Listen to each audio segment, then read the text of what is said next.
鸡蛋你煮对了吗？煮鸡蛋时直接加水煮是错误的哦。今天教你煮前多加一步，鸡蛋鲜嫩，可一碰就掉。快起来看看正确的做法吧。大家好，我是美食多。鸡蛋的做法虽然多样，但最受欢迎、最简单的方式就是水煮蛋。早餐起床煮个水煮蛋，然后配一杯牛奶，营养美味的早餐就做好了。或许白天突然饿了，来个水煮蛋，营养又省事。然而看似简单的水煮蛋，很多人却做失败了。煮的时间太长，蛋黄发硬，口感干涩，剥壳的时候蛋白和蛋壳难舍难分，弄得坑坑洼洼，看起来丝毫没有食欲。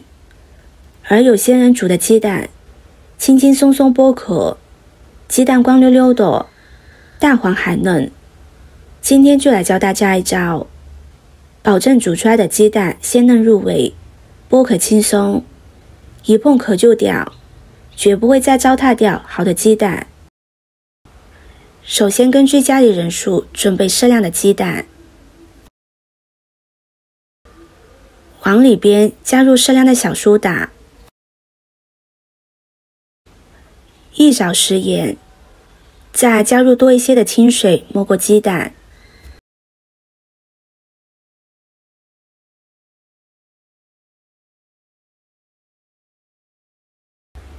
搅拌溶解之后浸泡6分钟，把鸡蛋表面的脏东西泡软。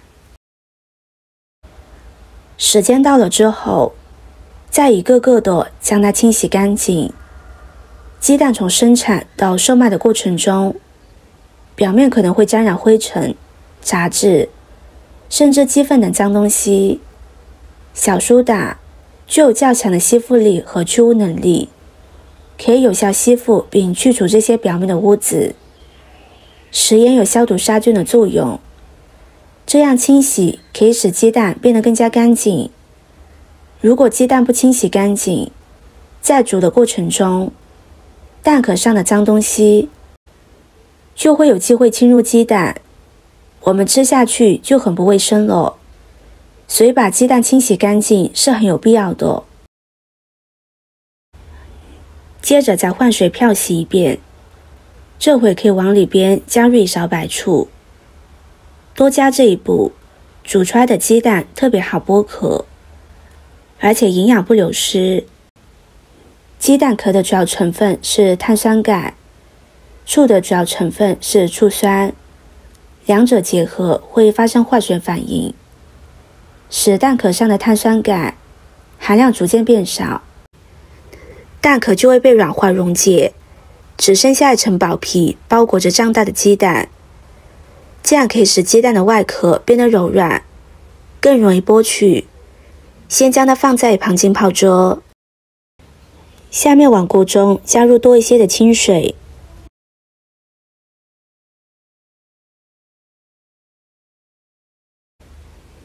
加入1勺食盐，再开火把水烧开。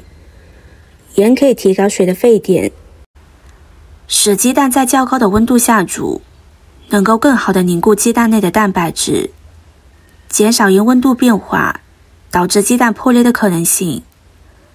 同时加盐后，水的浮力变大，鸡蛋会浮在水中，避免受重力作用在底部发生碰撞而破裂。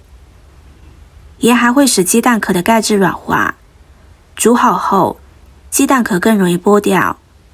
鸡蛋到底是冷水下锅还是热水下锅？这个问题很多人一直搞不清楚。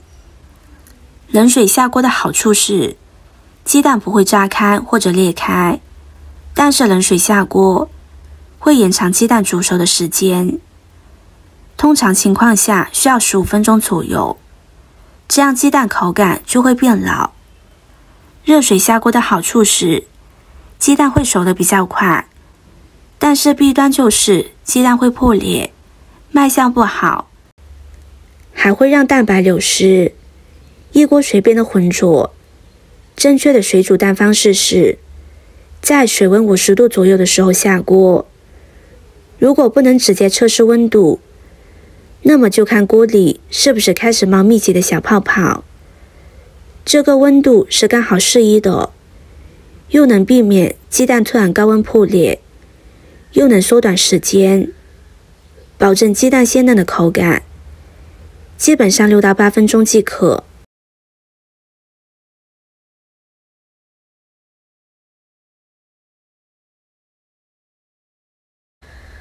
时间到了之后，把鸡蛋捞出来，放到凉水中。鸡蛋好不好剥壳，这一步尤为重要，因为当鸡蛋受热时，蛋白会收缩得比蛋壳快，导致蛋白与蛋壳之间产生一定的空隙。冷水浸泡，有助于这些空隙中的热量迅速散发，使得蛋壳表面的温度降低，进而减弱蛋白与蛋壳之间的粘连，使蛋壳更容易剥离。鸡蛋不烫熟了之后，我们来看看效果。先把鸡蛋敲一敲，捏一捏，使蛋壳分离。现在轻轻一碰，蛋壳就掉了，而且都是一整块的，非常好剥。试过这个方法后，你会发现煮出来的鸡蛋不仅可以碰就掉了，蛋白也光滑完整，口感更佳。下次煮鸡蛋时，记得按照这些方法尝试，让简单的水煮蛋变成完美的早餐选择。接下来就用这些鸡蛋给大家分享一道美食。先把鸡蛋用手撕成小块。朋友们、家人们，视频看到这里了，麻烦您动动您发财的小手，帮忙点一个免费的 like。 对您来说只是举手之劳，对我来说可以高兴的睡不着觉。现在这个视频就辛苦您点赞转发一下吧，非常感谢大家的支持和鼓励。再准备一把大蒜，用擀面杖将它捣碎，加入1勺食盐，继续将它捣成蒜泥，让食盐和大蒜充分的融合在一起。之后再往里边加入1勺生抽，适量的香油，将它们搅拌均匀。拌匀之后，直接放入鸡蛋中，再撒上1把葱花，将它们搅拌均匀，让每一块鸡蛋都可以裹上蒜泥。蒜泥拌鸡蛋，这道菜可不是什么黑暗料理，而是别具风味，可以搭配馒头或者面包，做早餐或者下饭菜都可以。做法简单，营养美味，喜欢的朋友就收藏起来试试吧。今天的分享就到这里了，视频看到这里了，麻烦各位哥哥姐姐动动小手给我点个赞吧。点击我的头像，可以看到更多的美食视频。我们下个视频见啦！